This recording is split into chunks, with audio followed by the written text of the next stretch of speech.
നമസ്കാരം. ജൂലൈ 13 എന്ന തീയതി കേവലം കലണ്ടറിലെ ഒരു ദിവസമായി മാത്രം കാണാൻ കാശ്മീരിലെ ദേശസ്നേഹികൾക്ക് സാധിക്കില്ല. 1931 ജൂലൈ 13 നടന്ന സംഭവങ്ങൾ കാശ്മീരിലെ ഡോഗ്ര ഭരണത്തെ തകർക്കാനും അവിടെ വേരുറപ്പിച്ചിരുന്ന കാശ്മീരി പണ്ഡിറ്റ് സമുദായത്തെ വേരോടെ പിഴുതെറിയാനും ആസൂത്രണം ചെയ്ത ഒരു വലിയ ഗൂഢാലോചനയുടെ വിത്ത് പാകിയ ദിവസമായിരുന്നു. വട്ടമേശ സമ്മേളനത്തിൽ ഇന്ത്യയുടെ സ്വാതന്ത്ര്യത്തിനു വേണ്ടി വാദിച്ച മഹാരാജ ഹരി സിംഗിനോടുള്ള ബ്രിട്ടീഷുകാരുടെയും മതമൗലികവാദികളായ ചില പ്രഭുക്കന്മാരുടെയും പകയുടെ തുടക്കമായിരുന്നു അത്. ഈ ഗൂഢാലോചനയെ തിരിച്ചറിയാനും ഇത്രയും കാലം അടിച്ചേൽപ്പിക്കപ്പെട്ട വ്യാജ ചരിത്രത്തെ ചോദ്യം ചെയ്യാനും ജൂലൈ 13 ഔദ്യോഗികമായി കറുത്ത ദിനമായി അംഗീകരിക്കപ്പെടണമെന്നും ആവശ്യപ്പെടുന്നത് ചരിത്രപരമായ നീതിക്ക് വേണ്ടി കൂടിയാണ്. കാശ്മീരിന്റെ ആത്മാവിനെ വീണ്ടെടുക്കാൻ ഇനിയും മൗനം പാലിക്കാനാവില്ല. മഹാരാജ ഹരി സിംഗ് ഒരു മികച്ച ഭരണാധികാരിയും ഇന്ത്യയുടെ ഐക്യത്തിൽ വിശ്വസിച്ചിരുന്ന ദേശീയവാദിയുമായിരുന്നു. 1930 ലണ്ടനിൽ നടന്ന ഒന്നാം വട്ടമേശ സമ്മേളനത്തിൽ അദ്ദേഹം നടത്തിയ ഇടപെടലുകൾ ബ്രിട്ടീഷ് സാമ്രാജ്യത്തിന്റെ അടിത്തറ ഇളക്കി.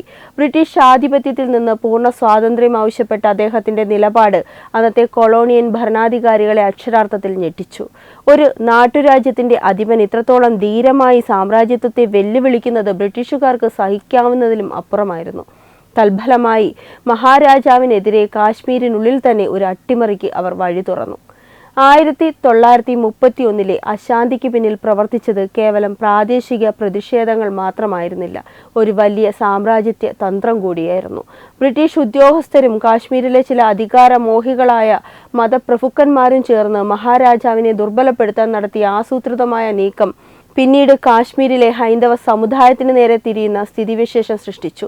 രാജാവിനെ ലക്ഷ്യം വെച്ചിട്ടുള്ള ഈ ആക്രമണം ക്രമേണ കാശ്മീരിന്റെ സാമൂഹിക ഐക്യത്തെ തകർക്കാനുള്ള വർഗീയ അജണ്ടയായി പരിണമിക്കുകയായിരുന്നു.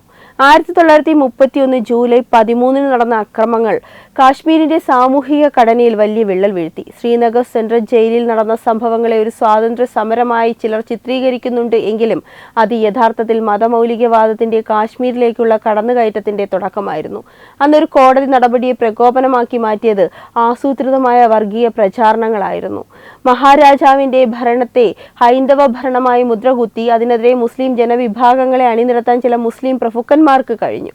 അന്ന് പണ്ഡിറ്റുകൾക്ക് നേരെ നടന്ന അധിക്ഷേപങ്ങളും ആക്രമങ്ങളും യാദൃശ്ചികമല്ലായിരുന്നു. ജയിലിൽ നടന്ന സംഭവങ്ങളുടെ മറവിൽ നഗരത്തിലെ പലയിടങ്ങളിലും അഹിന്ദുക്കളെ പ്രകോപിപ്പിച്ചുകൊണ്ട് കാശ്മീരി പണ്ഡിറ്റുകളുടെ വ്യാപാര സ്ഥാപനങ്ങളും വീടുകളും ആക്രമിക്കപ്പെട്ടു. ഒരു നിയമവാഴ്ചയുള്ള നാട്ടിൽ അക്രമത്തിന് മുതിർന്നവരെ നിയമത്തിന് മുന്നിൽ കൊണ്ടുവരുന്നതിന് പകരം അതിനെ ഒരു വർഗീയ വിഷമാക്കി മാറ്റാൻ ചിലർ ബോധപൂർവം ശ്രമിച്ചു. ഈ സംഭവങ്ങൾ കാശ്മീരി പണ്ഡിറ്റുകളുടെ മനസ്സിൽ വലിയൊരു ഭീതി ജനിപ്പിക്കുകയും അവരുടെ സുരക്ഷിതത്വത്തെ ചോദ്യം ചെയ്യുകയും ചെയ്തു. ചരിത്രത്തെ വസ്തുനിഷ്ഠമായി വിശകലനം ചെയ്താൽ ഇത് കേവലം ഭരണകൂടത്തിനെതിരെയുള്ള പ്രതിഷേധമായി മാത്രം കാണാൻ പറ്റില്ല. ഒരു പ്രത്യേക സമുദായത്തിനെതിരെ നടന്ന ആസൂത്രിതമായ അക്രമമായിരുന്നു എന്നത് വ്യക്തമാണ്.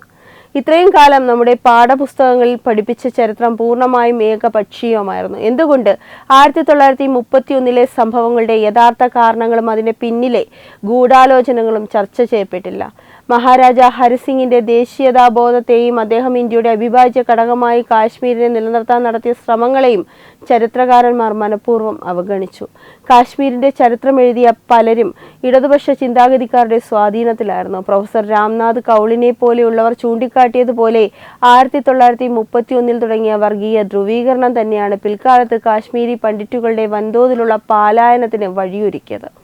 ചരിത്രത്തിന്റെ താളുകളിൽ നിന്നും പണ്ഡിറ്റുകളുടെ വേദനകളെയും അവരുടെ പൈതൃകത്തെയും നീക്കം ചെയ്യാനുള്ള ശ്രമങ്ങൾ പല ഘട്ടങ്ങളിൽ നടന്നു. എന്നാൽ സത്യം മൂടിവെച്ചതുകൊണ്ട് മാത്രം ഇല്ലാതാവുന്നില്ല. ചരിത്രം എന്നത് കഴിഞ്ഞുപോയ കാര്യങ്ങളുടെ കേവല വിവരണം മാത്രമല്ല, വർത്തമാനകാലത്തിലെയും ഭാവിയിലെയും ശരിയായ ദിശാബോധത്തിന് ആവശ്യമായ സാക്ഷ്യം കൂടിയാണ്. ആ സാക്ഷ്യങ്ങൾ ഇനിയും പുറത്തു വരണം. നീതിപൂർവമായ ചരിത്ര നിർമ്മിതിയിലേക്ക് നമ്മൾ എത്തണം. ജൂലൈ 13 ശേഷം കാശ്മീരി പണ്ഡിറ്റ് സമുദായത്തിന്റെ അവസ്ഥ പരിതാപകരമായിരുന്നു.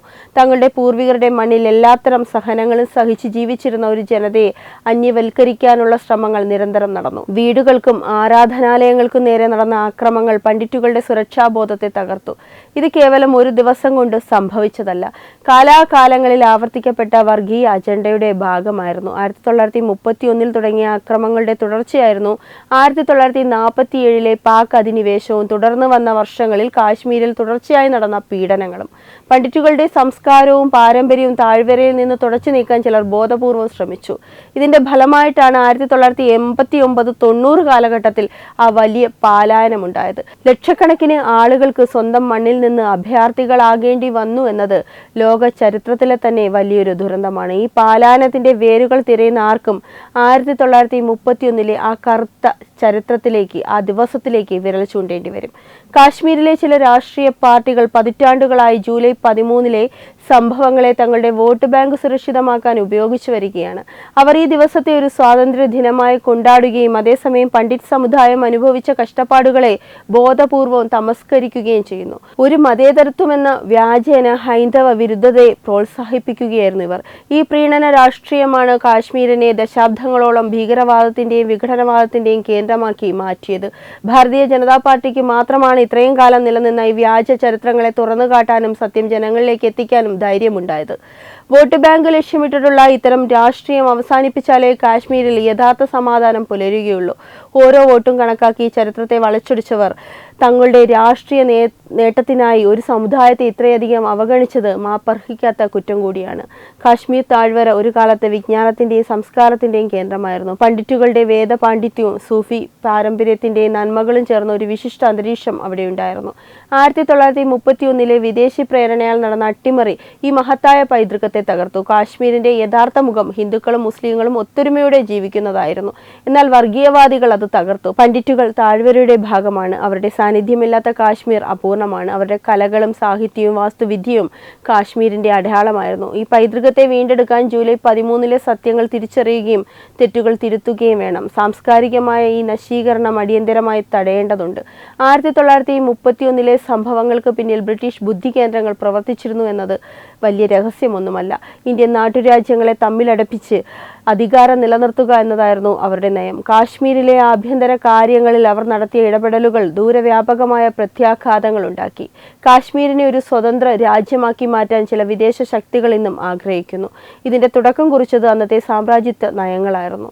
ഇത്തരം ഗൂഢാലോചനകൾക്ക് ബലിയാടായത് കാശ്മീരിലെ പണ്ഡിറ്റുകളുമായിരുന്നു. ഇന്നും ഇന്ത്യയെ അസ്ഥിരപ്പെടുത്താൻ ശ്രമിക്കുന്ന ശക്തികൾക്ക് പ്രചോദനം നൽകുന്നത് ഇത്തരം ചരിത്രപരമായ നുണകൾ കൂടിയാണ്. സത്യം വെളിച്ചത്ത് കൊണ്ടുവരുന്നതിലൂടെ ഇത്തരം വിദേശ അജണ്ടകളെ നമുക്ക് പരാജയപ്പെടുത്താനും സാധിക്കും. 1931 മുതൽ കാശ്മീരി പണ്ഡിറ്റുകൾ നീതിക്കായി കാത്തിരിക്കുകയാണ്. അന്ന് നഷ്ടപ്പെട്ടത് അവരുടെ വീടുകൾ മാത്രമല്ല, അവരുടെ അഭിമാനവും കൂടിയായിരുന്നു. ഭരണകൂടങ്ങൾ പലതും മാറി വന്നുവെങ്കിലും ഈ മുറിവുകൾ ഉണക്കാൻ ആരും തയ്യാറായില്ല. ജൂലൈ 13 ഒരു കറുത്ത ദിനമാണെന്ന് പ്രഖ്യാപിക്കുക എന്നത് നീതിയിലേക്കുള്ള ആദ്യ പടി കൂടിയാണ്. ആ കാലഘട്ടത്തിൽ നടന്ന അതിക്രമങ്ങളെക്കുറിച്ചുള്ള സത്യസന്ധമായ ഒരു അന്വേഷണവും അനിവാര്യമാണ്. ഇരകൾക്ക് നീതി ലഭിക്കാതെ ഒരു സമൂഹത്തിന് സമാധാനത്തോടെ മുന്നോട്ട് പോകാനാകില്ല.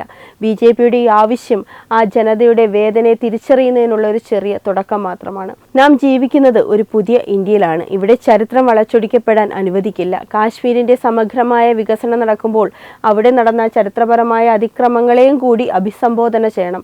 അല്ലാതെ വികസനം കൊണ്ട് മാത്രം കാര്യമില്ല. കാശ്മീരി പണ്ഡിറ്റുകൾക്ക് അവരുടെ പഴയ അന്തസ്സോടെ സുരക്ഷിതമായി സ്വന്തം മണ്ണിലേക്ക് തിരികെ വരാനുള്ള സാഹചര്യം ഒരുക്കണം. അതിനായി ജൂലൈ 13 സത്യങ്ങൾ പുതിയ തലമുറ കൃത്യമായി അറിയണം. സത്യസന്ധമായ ചരിത്രബോധം മാത്രമാണ് ഭാവിയെ സുരക്ഷിതമാക്കുന്നത്.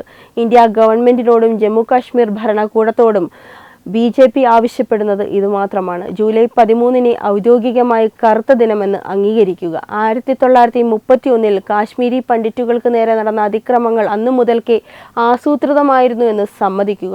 ചരിത്രത്തിൽ സംഭവിച്ച പിഴവുകൾ ഔദ്യോഗികമായി തിരുത്തുക. കൂടാതെ അന്ന് നടന്ന അതിക്രമങ്ങളെക്കുറിച്ചുള്ള വസ്തുതാപരമായ റിപ്പോർട്ടുകൾ തയ്യാറാക്കി ജനങ്ങൾക്ക് മുന്നിൽ വയ്ക്കുക. കാശ്മീരിന്റെ ചരിത്രം ഇനി വർഗീയവാദികളുടെയും വിഘടനവാദികളുടെയും കയ്യിലല്ല, യഥാർത്ഥ ദേശീയവാദികളുടെ കയ്യിലായിരിക്കണം. ചരിത്രം എന്നത് ആവർത്തിക്കപ്പെടുന്ന ഒന്നാണ്. എന്നാൽ പാഠങ്ങൾ പഠിക്കാൻ തയ്യാറായാൽ മാത്രമേ അത് മെച്ചപ്പെടുത്താൻ സാധിക്കൂ. 1931 ജൂലൈ 13 കാശ്മീരിന്റെ നെഞ്ചിലെ ആഴമുള്ള മുറിവാണ്. ആ മുറിവ് തുന്നിക്കെട്ടാൻ സത്യം മാത്രം മതി.